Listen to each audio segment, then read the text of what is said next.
안녕하세요. 김샌드 주식TV의 김샌드입니다.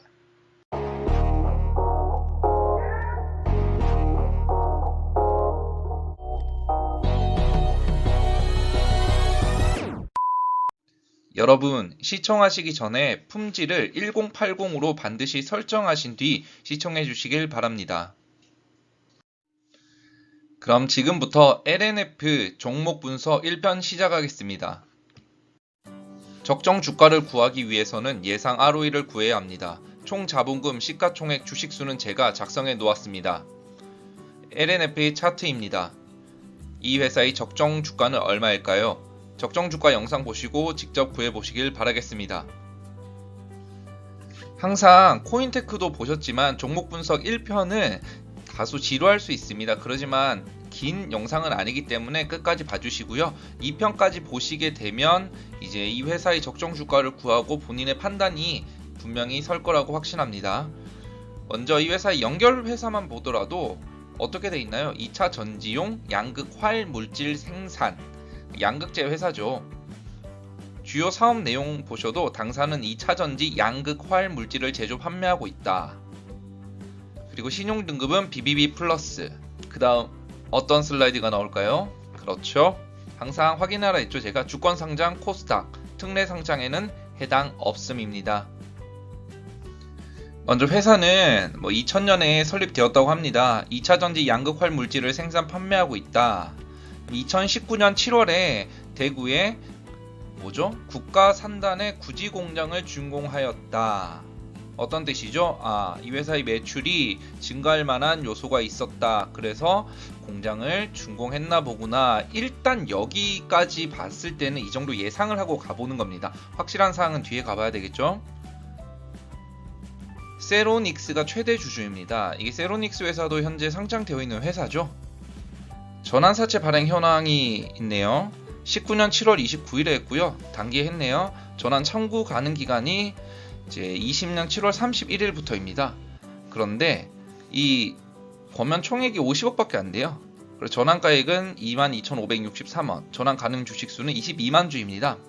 사실 시가총액 대비했을 때 50억 정도 물량이며 주가가 계속 상승을 하는데 큰 걸림돌이 되진 않습니다.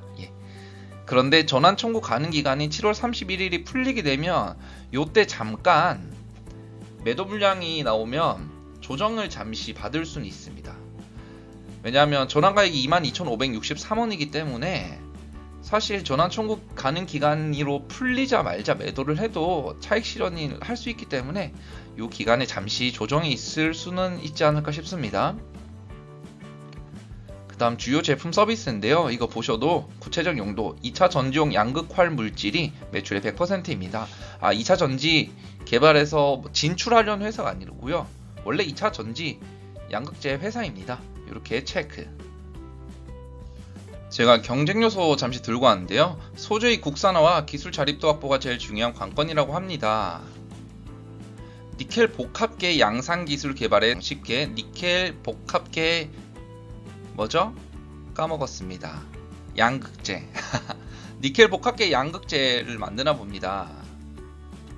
니켈 복합계 중심의 적용 제품으로 리튬이온 2차 전지 산업의 변화를 주도하는 뚜루루루 나옵니다. 한번 읽어보세요. 읽어보시면 되고요. 전기자동차, 전기자전거, 전동공구 로봇, ESS 등의 여러 가지에 쓰인다고 합니다. 또한 양극활 물질의 경쟁력 제고와 재료의 안정적 조달을 위해 어떻게 했죠? 자회사 JH화학공업을 설립하였다. 쉽게 보시면 이 회사는 어디죠? LNF의 재료를 주는 자회사다. 재료를 납품한 자회사를 따로 만들었다 이 뜻입니다. 수주 상황 보시면 어떻게 돼 있나요? 19년 12월 31일까지 수주를 해야 되는데 전부 납품을 해서 잔고가 없다. 올해 매출 망했다.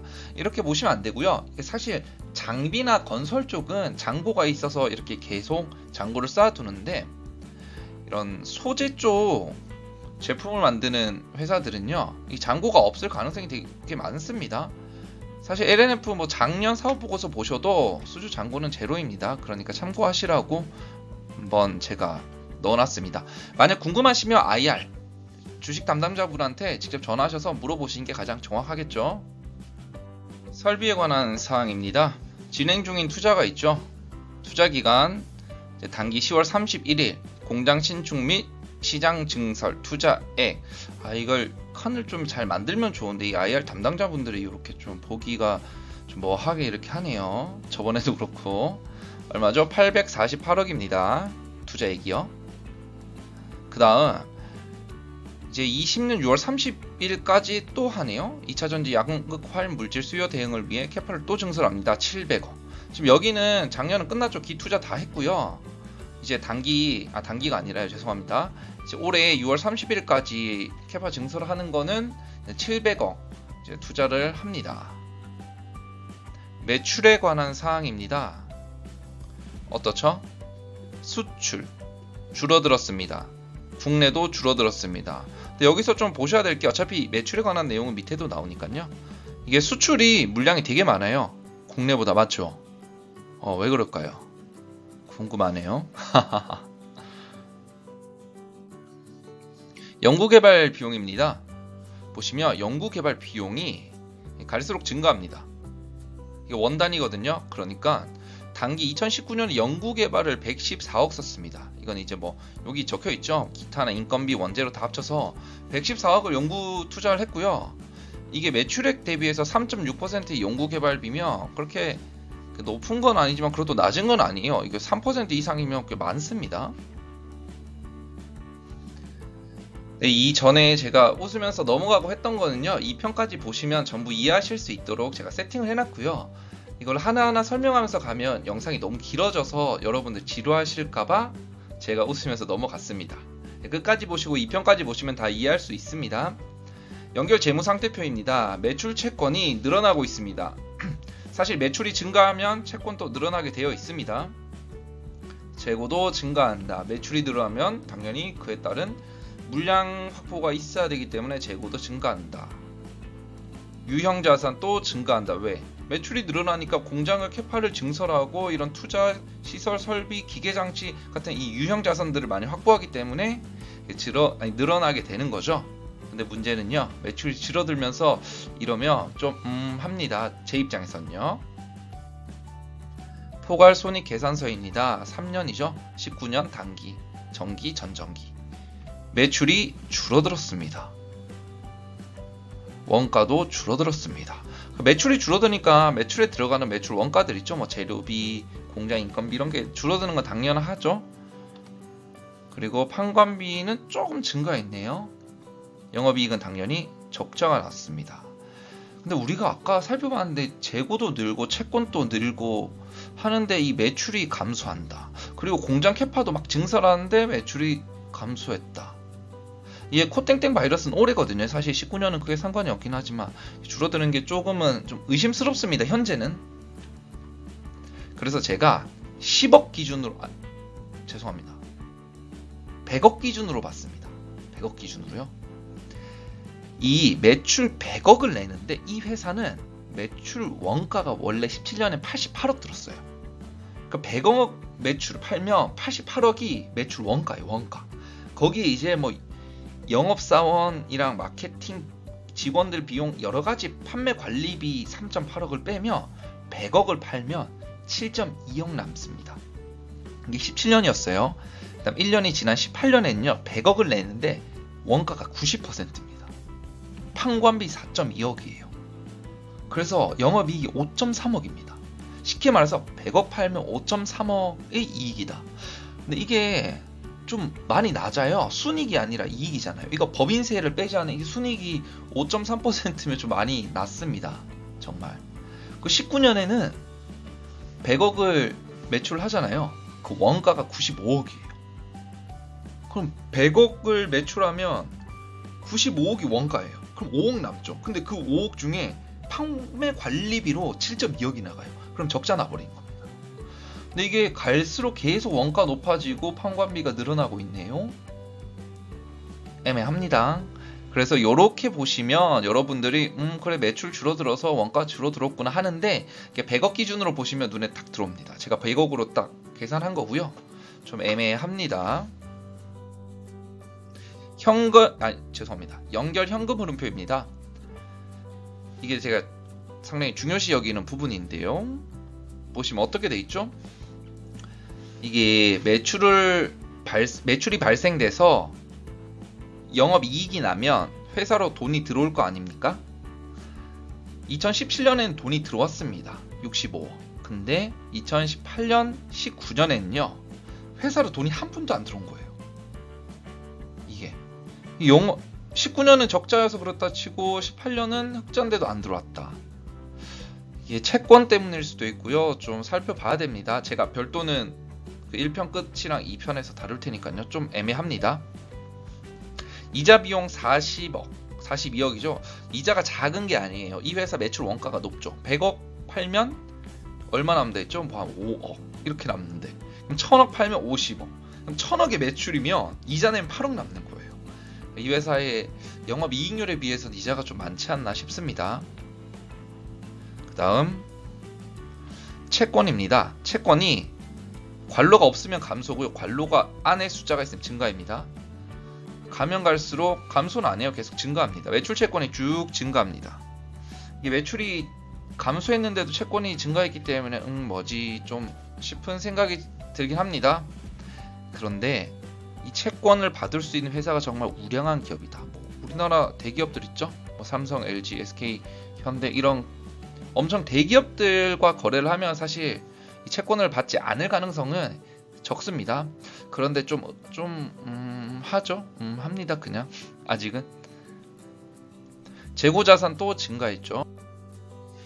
그 다음 보시면 이 유용자산과 무용자산을 취득하는데 많이 투자를 했습니다. 사실 2018년도에는 310억, 2019년도에는 870억, 890억 많이 투자했습니다. 유형자산, 무형자산을 취득하는데 많이 투자를 했기 때문에요. 20년도, 21년도에 매출이 늘어날 것이라고 회사는 어느 정도 확신을 하고 투자를 진행한 것 같습니다. 이렇게 볼 수 있겠습니다. 매출 채권 정기랑 단기 차이는 없고요. 매출이 줄어들었는데 채권이 조금 증가한 거는 좀 의문이긴 한데 이건 앞에서 계속 말씀드렸으니까 넘어가겠습니다. 단기 차입금과 전환사채도 제가 아까 말씀드렸으니까 넘어가겠습니다. 그리고요. 사실 제가 이전에도 말씀드렸지만 차입금이 없는 무차입 경영을 사실 좋아하진 않습니다. 왜냐면 워낙 큰 기업이고 영업이익이 큰 회사들은 돈을 많이 버니까 그 돈을 모아서 투자를 할 수 있지만 지금 이렇게 성장하는 기업들은 투자가 있어야 회사가 커지잖아요. 투자를 해야 회사가 커지는 거죠. 그러기 위해서 자금을 조달하려고 차입금을 하고 전환사채를 어느 정도 발행을 하는 거는 저는 그렇게 부정적인 시그널이라고 볼 수는 없습니다. 그래서 차입금이 늘어났다. 투자를 많이 했구나. 이 돈으로 뭐 다른 회사 주식 사고 이런 것도 아니고 그렇기 때문에 그렇게 부정적으로 볼 수는 없는 상황입니다. 현재까지는요. 매출 채권의 신용 건전성입니다. 이 매출 채권 중에요. 그 신용 등급이 A인 기업이 거의 대부분이죠. 보시면 신용 등급이 높은 기업과 거래한 매출 채권이 대부분이다 라는 거는 이 매출 채권을 회수할 가능성이 상당히 높다라고 일단 판단할 수 있습니다. 그렇기 때문에 매출 채권에 대한 대손 상각비가 높을 것 같진 않습니다.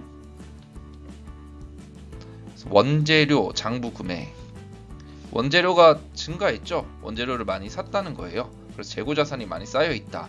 그래서 지금까지 살펴보면 이 회사는 확실히 매출이 증가될 만한 어떤 부분이 확실하다는 거죠. 사실 기사 보시면 LG화학이랑 삼성 SDI랑 이런 계약도 많이 체결하고 해서 좀 원재료도 많이 쌓아놓고 한 것 같습니다. 앞에서 말씀드린 사항이고요. 기계장치 취득, 이 칸이 취득입니다. 취득했고 건설 중인 자산도 있고 해서 투자를 많이 했다 정도만 살펴보고 넘어갈게요. 전환사채 발행 조건입니다. 이전에 말씀드린 거예요. 어떻게 돼 있죠? 50억이다. 7월 31일, 올해 7월 31일로부터 사채의 만기일 직전까지 전환권 행사 가능하다. 전환 가격 22,563원이다. 비용의 성격별 분류는 종업원 급여를 보려고 가져왔는데요. 종업원 급여가 늘었다. 공장도 새로 짓고 설비 투자도 하다 보니까 그 종업원이 늘었는 것 같습니다. 다음 순매출의 이걸 왜 가지고 왔냐면요. 중국에 있는 기업이 매출이 264억이 났는데 내부 매출이 265억이죠. 이게 무슨 말이냐면요. 이 중국에 이 회사의 자회사가 있습니다. 연결 기준이니까 자회사를 포함하는 거죠. 회사가 있는데 이 회사가 264억을 매출을 했습니다. 근데 이 매출이 어디냐? 바로 LNF인 겁니다. 그러니까 자기들끼리 물건을 파는 겁니다. 그렇기 때문에 내부 매출로 빼버린 겁니다. 왜? 결론적으로 LNF라는 이 덩어리로 봤을 때 외부로 매출이 없어져. 내부에서 매출이 있었으니까 그걸 빼는 거고요. 그 앞에 설명에 중국 자회사는 그 원재료 조달을 위해서 세웠기 때문에 그냥 중국에 있는 회사가 LNF로 그 원재료를 조달하구나 이렇게까지만 생각하면 될 것 같습니다. 그래서 전기 대비해서 순 매출액이 줄었다. 이번은 매출액 10% 이상을 차지하는 고객 정보입니다. 고객 1, 2 명시하진 않았어요. 근데 뭐 삼성, LG인 것 같아요. 삼성, SDI랑 LG 화학인 것 같은데 이 비율이 많이 높죠. 두 회사가 전부입니다. 93%면 전부를 차지하는 거예요. 혹시나 이 회사가 문제가 생기거나 또는 이 회사가 다른 회사와도 거래하거나 다른 회사 계약을 체결하면 이 회사의 매출이 직격탄을 맞아버립니다. 물론 그럴 가능성이 낮지만 혹시나 하는 리스크가 어느 정도는 잠재되어 있다라고 볼 수 있고요. 이 64%와 30%의 고객은 2차 전지에도 물론 많은 투자를 하는 기업이에요. 그런데 이런 너무 편향되어 있는 매출이기 때문에 저는 상당히 긍정적이다라고만 볼 순 없다 정도입니다. 자, 오늘 시간 되게 빨리 갔죠.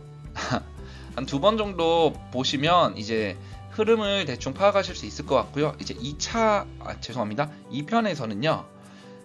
이 2차 전지 양극재 만드는 회사 에코프로비엠, 코스모 신소재 여러 회사가 많겠지만 이 두 회사랑요. 음극재, 사막 콘덴서, 대주전자 재료 이 총 4개 회사는 그러면 매출 대비 영업이익률이 얼만큼이고 LNF가 이 4개 회사에 비해서 수치적인 측면에서 장점이 있느냐, 장사를 잘 하냐 이런 부분들을 좀 더 따져보고 거기에 더해서 별도 재무제표랑 1분기 보고서 그 다음 최근에 유상증자에 있는 내용까지 살펴보는 게 2편입니다. 그렇기 때문에 1편 꼭 보시고 2편까지 꼭 보시면 어느 정도 판단하실 수 있을 거예요.